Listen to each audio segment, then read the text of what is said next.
बेटी को कह रहे कि हम भारत के रहने वाले नहीं है, हमारा मूल विदेशी है, ये यहीं के लोग हैं सारे। अगर ये मजबूत हो गए तो कभी भी हमें यहाँ से हटा सकते हैं, क्योंकि हमने अंग्रेजों को यही कह करके हटाया है कि अंग्रेज विदेशी है, इसलिए विदेशी अंग्रेजों वापस जाओ। तो जब तक ये लोग कमजोर रहेंगे, मैं नहीं कह रहा हूँ, खुद पंडित जवाहरलाल नेहरू ने अपनी किताब में लिख रखा है, वहां से पढ़ करके मैं बोल रहा हूँ, बाबा साहब ने भी सारा पूरा धजिया उखेड़ी है इनकी। इसके अलावा एक किताब लिखी महापंडित राहुल साकरतेन, ब्राह्मण, बहुत बड़ा विद्वान था, उसने लिखी ओल्गा टू गंगा। ओल्गा नदी रूस में, गंगा नदी भारत में। उस किताब में पूरा वृत्तांत है, पूरे डायलॉग है, उसके अंदर प्रमाण दिए गए, लिखा गया। उसमें क्या लिखा कि किस तरह से आर्य ओल्गा नदी के तट से चलकर गंगा नदी के तट तक कैसे कैसे पहुंचे, उसमें लिखा हुआ है। ऋग्वेद के अंदर, ऋग्वेद भारत की सबसे प्राचीन किताब है, जिसे ब्राह्मणों के बाप ब्रह्मा ने लिखा है। उस किताब के अंदर लिखा हुआ है, हमारे बड़ों का नाम लिखा है राक्षस, असुर, दानव, दैत्य, देशु, बंदर, गधा, कौवा, और ब्राह्मणों ने अपना नाम लिखा उसमें देवता, हंस, ठीक है ना। अपने ये इतिहास नाम बदल के इतिहास लिख रखा है। कभी आप किसी मुकालते में पढ़ लो ऋग्वेद, उससे प्राचीन किताब नहीं है भारत में, सबसे प्राचीन किताब ऋग्वेद है भारत की। उसके बाद फिर तीन वेद लिखे गए, उसके बाद उपनिषद लिखे गए, उसके बाद रामायण और महाभारत आई, उसके बाद भागवत गीता आई, और भागवत गीता के आने के बाद ही हमें भारत में चमार बनाया गया। उससे पहले केवल चार वर्ण थे, ब्राह्मण, क्षत्रिय, वैश्य और शूद्र, चार वर्ण थे, जाति बाद में बनी। इसलिए सम्मानित भाइयों, युद्ध में तो हम जीत गए, युद्ध में तो हम लोग जीत गए, लेकिन वो जो आर्य थे उनके तीन नेता थे, एक का नाम था ब्रह्मा, दूसरा विष्णु और तीसरा महेश। उन्होंने मीटिंग की और मीटिंग करके उन्होंने कहा कि युद्ध लड़कर हम इनके साथ कभी नहीं जीत सकते, इनके साथ मिल करके छल कपट करेंगे, तभी जाकर के हम इस देश पर कब्जा कर सकते हैं। उनके खुद के देश में अकाल पड़ गया था। अकाल किसको कहते हैं? अगर आज बारिश शुरू हो जाए और 3 महीने तक बारिश पड़ती रहे शुक्र ताल के आसपास, तो यही अकाल है, खाने पीने की चीजें खत्म। तो उनके देश में अकाल पड़ गया, औरतें, आदमी, बच्चे सब मरने लगे, तो वो भारत की तरफ चले। उन्हें पता था कि इस देश से सीधा आदमी कहीं का नहीं। इसलिए सम्मानित भाइयों, उन्होंने कहा कि भाई इनके साथ मिलकर होगा काम, ऐसे नहीं चलेगा। तो वो लगभग 5-6 हजार लोग आए थे घोड़ों पर बैठ करके, और उनके साथ मुश्किल से 40-50 लड़कियां थी, और उन लड़कियों में सबसे सुंदर लड़की थी पार्वती। तो ब्रह्मा ने उसको कहा कि पार्वती तुम बात सुनो, अगर तुमने हमारा ये काम कर दिया तो हम तुम्हें भारत में देवी बना करके, जब तक इस देश पर हमारा कब्जा रहेगा, तुम्हारी पूजा होगी, और मैं तुम्हारे साथ 8 लड़कियां और लगा रहा हूं, तुम 9 लड़कियां मिल करके, ये इनका लीडर है शंकर, अगर तुमने इसको अपने जाल में फंसा दिया तो हम भारत पर कब्जा करेंगे। इन 9 लड़कियों को ट्रेनिंग दी गई, इन 9 लड़कियों को ट्रेनिंग दी गई, और ट्रेनिंग देने के बाद ब्रह्मा विष्णु महेश हमारे नेता शंकर के पास लेकर आए, और जमीन पर लेट करके रोने लगे कि हमारे देश में अकाल पड़ गया, और हमें कुछ दिन के लिए अपने देश में शरण दे दो, और जब मौसम सही होगा तो हम वापस चले जाएंगे, और उसके बदले में हमारी ये 9 लड़की आपकी सेवा में रहेंगी। जो हमारा शंकर था, जो हमारा शंकर एक पद था, जैसा आज कौन है? आज मोदी है प्रधानमंत्री, कल कौन थे? मनमोहन सिंह, उससे पहले नरसिम्हा राव, यानी ये एक पद है ना प्रधानमंत्री। तो उस समय हमारा द्रविड़ संस्कृति में, सिंधु घाटी की सभ्यता में हमारा एक पद था शंकर। शंकर कोई एक आदमी था, हमने वो नेता चुन रखा था अपना, वो था। अगर दिक्कत होगी तो फिर दूसरा बना लेते थे। तो उसने कहा भाई ठीक है, चलो मैं आपको टाइम दे रहा हूँ, 6 महीने भारत में रह लो, जब मौसम सही होगा वापस जाना पड़ेगा। तो वो जो 9 लड़कियां थी, वो घूमने के बहाने सिंधु घाटी के बॉर्डर से हटाकर, उन्हें अफगानिस्तान से हटाकर चीन के बॉर्डर की तरफ लेकर आई घूमने के बहाने, और उन्होंने यही हमारे पड़ोस में सारा काम हुआ। इस शहर का नाम भी लिखा महाभारत कालीन, क्योंकि कहीं आसमान में महाभारत नहीं है, सब यहीं की कहानियां हैं। हमें गुलाम यहीं आपके बराबर में बैठकर बनाया गया।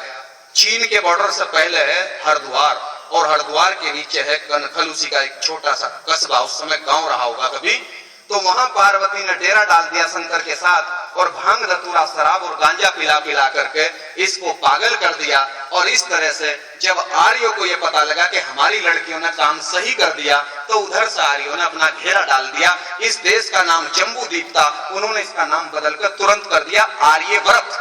व्रत का मतलब होता है घेरा, यानी आर्यों ने घेरा डाल दिया। घेरा तो डलेगा ही जब जिस देश का नेता ही बेईमान उनके चक्कर में फंस गया और उनको शरण दे दी भारत में, और उसने अपने इतिहास को पढ़ने की कोशिश नहीं की, इस चक्कर में उन्होंने भारत में कब्जा कर लिया। कब्जा करने के बाद उनकी फिर मीटिंग हुई। हम लोग तो साल में एक बार आते हैं, और ये मैं आपको बता रहा हूं कि अगर आप रोजाना बैठ करके इस तरह से बात नहीं करोगे गांव-गांव में, तो 5-4 साल का समय है आपके सामने, मैं उसको रखूंगा आपके सामने। लेकिन पहले मैं ये कहानी आपको जरूर बताऊंगा, क्योंकि हमारे अनपढ़ तो छोड़ दो, जो पढ़े लिखे लोग हैं उनको समाज का पता नहीं है। उनको जिसने जो कह दिया, कोई दलित बताता है हमें, कोई हरिजन हमें बताने लगता है, कोई हमें नीच बताता है, और ब्राह्मणों ने सारी किताबों में हमें शुद्ध लिख करके नीच लिख रखे हैं। तो जब तक हम इसका विरोध नहीं करेंगे तब तक तो ये ऐसे ही चलती रहेगी परिपाटी। हम क्यों माने, देश हमारा है। हम तो इस तरह से, जब ये अंग्रेजों के खिलाफ आंदोलन चला सकते हैं तो हम इनके खिलाफ आंदोलन चलाएंगे कि देश हमारा। पूरी दुनिया का ये कानून बना हुआ है, हमने पढ़ा है, यूएनओ का कानून है, संयुक्त राष्ट्र संघ का कानून है कि कोई भी विदेशी किसी देश में केवल रह सकता है, नौकरी कर सकता है, कारोबार कर सकता है, लेकिन हुकूमत नहीं कर सकता।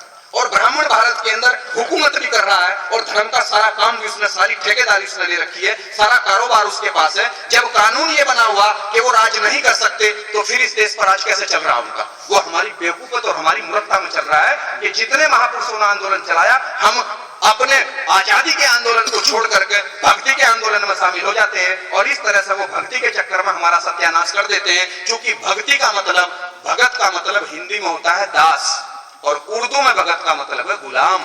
और हमारी लड़ाई है मुक्ति यानी आजादी की लड़ाई। ये जो भक्त शब्द है और भक्ति है, ये तो ब्राह्मणों का शब्द है। अगर गुरु रविदास जी की जिस किताब में ब्राह्मणों की मिलावट ना हो, एक भी किताब आप मुझे ऐसी दिखा दे जिसका कोई राइटर ब्राह्मण ना हो, तो मैं आपका गुलाम बनने को तैयार हूं। क्योंकि मेरे भाइयों, उनका आंदोलन मुक्ति का आंदोलन था, आजादी का आंदोलन था। ज्योतिबा फूले का आजादी का आंदोलन था।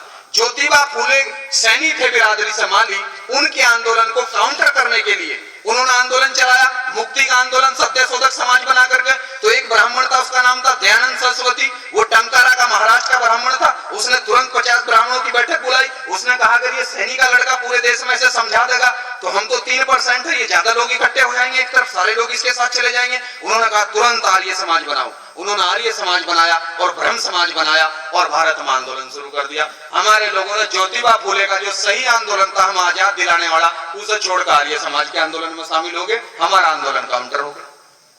तो कितने उदाहरण मैं आपको दूं, इस तरह से हमारा आंदोलन काउंटर होता है भारत में। इसलिए सम्मानित भाइयों, उसमें क्या हुआ, उन्होंने मीटिंग की। मीटिंग करके उन्होंने कहा भाई हमारी लड़कियों ने काम तो बहुत सही कर दिया, चलो संकट तो फंसा, लेकिन इनका क्या करोगे? जो भोले, भोले का मतलब है भारत की जनता, वो हमें बोलते हैं भोला।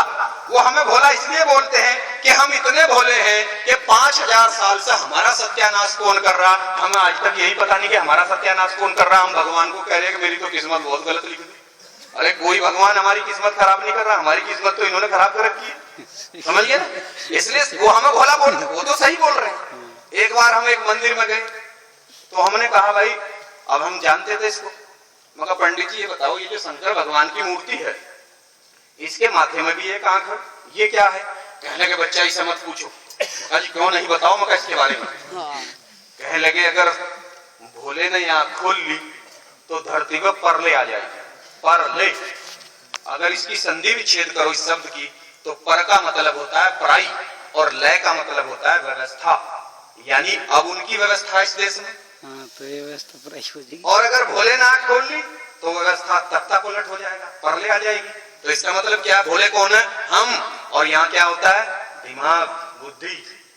तो उनको ये डर है कि जिस दिन इन भोलों की बुद्धि खुलगी कि हमने इनका सत्यानाश कर रखा, तो ये भारत में आंदोलन खड़ा करके हमें भगा सकते हैं। इसलिए उनके संकेत हैं, उनके संकेत हैं। जितने देवी देवता और जितने उनके सारे देवता हैं, किसी के गले में सांप भी है शंकर के अलावा, शंकर के गले में सांप है, ताकि ब्राह्मण का बच्चा भी पहचान ले, अच्छा सांप। सांप क्या? नाग। उसके गले में क्यों डाल रखा? क्योंकि हम सब लोग नागवंश के हैं, ताकि अगर कोई ब्राह्मण का लड़का या लड़की आए तो वो तुरंत उन्हें देखकर पहचान लगा, क्योंकि उन्हें अपने वंश का पता है। गधे तो हमें पता नहीं है। उनके तो 7 साल के बच्चे को भी पता है कि वो किस नस्ल के लोग हैं। उनकी नस्ल अलग है और हमारी नस्ल अलग है। वो अपने इतिहास को जानते हैं, हम अपने इतिहास को नहीं जानते। वो तो उसका सांप देखते ही पहचान लेते हैं, अच्छा ये आदमी हमारा नहीं है, क्योंकि वो हमारा आदमी है, क्योंकि नागवंश के लोग लोग हमें, तो उन्होंने बता रखा है नागवंश का आदमी। साथ इसने हमारा दिया था और ये आदमी हमारा नहीं है, क्योंकि वो जिसका इस्तेमाल करते हैं बाद में 4 लात उसको जरूर मारते हैं, उसे गद्दार भी वो ठहराते हैं बाद में। पहले साथ लेते हैं फिर उसको गद्दार ठहरा देते हैं बाद में। हनुमान जी का भी उन्होंने ऐसे ही किया था। पूंछ कितनी बड़ी लगा रखी है, पिछड़ी जाति का आदमी था, कितनी बड़ी पूंछ है। और कुछ पागल लोग क्या कहते हैं, उस जमाने में भाई पूंछ होती, अरे अगर वो बंदर था तो बंदर जो है आदमी की तरह कैसे बात कर लगा भाई? बंदर आदमी की तरह कैसे बात कर लगा? लेकिन आदमी की तरह बोलता था। और अगर उस जमाने में सभी का पूंछ होती, तो जब हनुमान जी की इतनी बड़ी पूंछ थी तो राम जी की इतनी सी होनी चाहिए, होनी तो चाहिए थी। तो ये तो हमारा बना रखा है, इन्होंने बहुत अच्छे वाला बना रखा है। इसलिए सम्मानित भाइयों, उन्होंने ब्रह्मा ने कहा कि इनका इलाज भूलों का मैं करूंगा, और ब्रह्मा बैठ के लिख कर लेकर के कलम, और कलम के मामले में ये कसाई है। बाबा साहब ने लिखा है, बाबा साहब ने लिखा है कि ब्राह्मण चेहरे से भोला होता है लेकिन दिल से कसाई होता है। और जब वो कलम उठाता है, अंग्रेजों ने भी लिखा है, W.B. जॉर्ज अंग्रेज ने लिखा है कि जब ब्राह्मण कलम उठाता है तो वो उससे लोगों को अधिकार वंचित करता है, वो सबको अधिकार से महरूम करता है, वो किसी को अधिकार नहीं देना चाहता, अधिकार वो अपने पास रखना चाहता है, बाकी सबको वो गुलाम बनाकर रखना चाहता है। जब भी वो कलम उठाता है, तो ब्रह्मा ने कलम उठाई और कलम उठा करके उसने लिखा ऋग्वेद, और ऋग्वेद लिख करके उसने कहा पूरे देश में ढूंढी पिटी कि भाई यह किताब भगवान ने लिखी है। अब भगवान कौन? हम समझ रहे कि भगवान ब्रह्मा, ब्रह्मा उनका बाप था, उनका नेता था, जैसा हमारा नेता शंकर था उनका नेता वो था। कि भाई उसने, भगवान ने किताब लिख दी, और इस किताब में जो लिख दिया जो सबको मानना पड़ेगा। अब उस किताब में उन्होंने क्या लिखा? उसमें उन्होंने लिखा पहले नंबर पर ब्राह्मण होगा और इसका काम पढ़ना और पढ़ाना होगा, दूसरे नंबर पर क्षत्रिय होगा, इसका काम हथियार रखना होगा और देश पर राज करना होगा, तीसरे नंबर पर वैश्य होगा, भारत की सारी जमीनें इसकी होंगी, जमीनें हमारी थी, जमीनें सारी बनियों को दे दी। अगर इस देश में अंग्रेज ना आते, मुगल ना आते और बाबा साहब संविधान न लिखते, तो चाहे जाट हो या गुजर हो या कोई हो, 1 इंच जमीन किसी के पास नहीं थी। सारी जमीनें ऋग्वेद लिख करके बनियों को दे दी गई थी। गांव के गांव, अब से 300 साल पहले गांव के गांव बनियों के होते थे। और जो पुराना आदमी यहाँ बैठा होगा, जिनको थोड़ी सी भी समझदारी होगी, उनको पता होगा कि ये तो आजादी से पहले तक सारा का सारा जमीनें तो बनियों के हाथ में थी, जबकि जमीनें हमारी थी सारी। इसलिए सम्मानित भाइयों, उन्होंने तीनों ने काम ले लिया। एक ने पढ़ने लिखने का काम ले लिया, एक ने राज करना ले लिया, और एक ने सारा कारोबार ले लिया। और जो हम इस देश के असली मालिक थे, जिन्हें वो भोला कहते हैं,